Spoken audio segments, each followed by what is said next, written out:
My name's Mambo Gadongo, the proprietor of Lakeside Dairy here in Thika West District in Goigo Estate, whereby we are doing dairy farming. This is intense, where all our animals are at a zero grazing unit. We started farming 15 years ago. We started with about 3 animals, and we have continued to breed and also outsourcing some good animals from outside. And then we are now having a herd of about 40 animals. Currently, we are milking about 17 animals. Our daily average for the cow is about 20 kilos. And we are still trying to continue improving on the average production.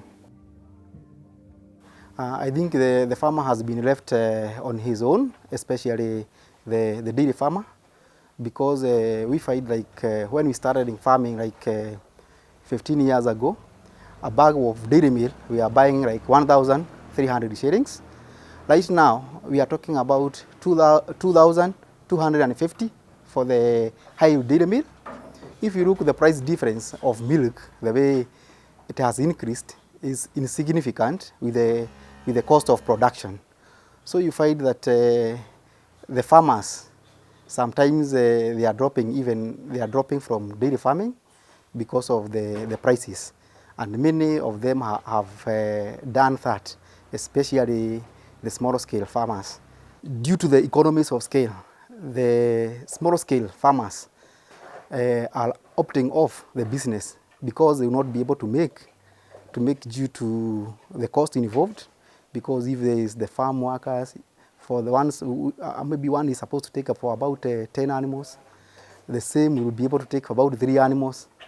If it's cost of maybe transporting the milk to the dairy, you find all these, when the farmer makes his calculation, you will find that he will see that he's not making any profits in the dairy business, and some of them are closing. Here maybe we are doing what we are selling our milk locally, and when we do arithmetic, because we have to be in business, we have to increase the milk of the price of the milk, so that you can be able to make some little profit, even if it's not more.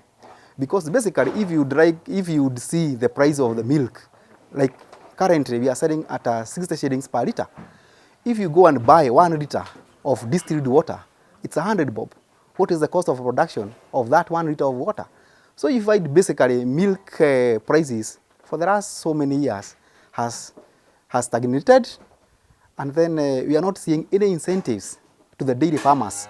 Like if you would go to maybe the coffee, you go to tea farming, you hear the government is giving the subsidized fertilizers, but I don't see any single incentives that has been given to the dairy farmers.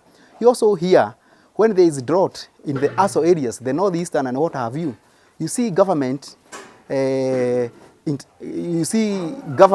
is giving some funds to go and assist the pastoral community, buying the animals, buying some fodder and assisting them.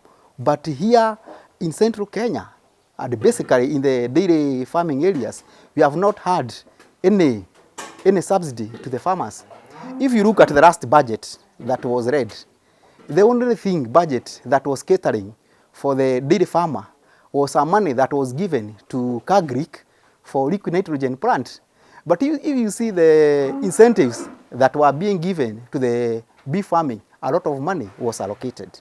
So I would see basically the cost of feed, and basically the whole production, the dairy sector, you have been left behind.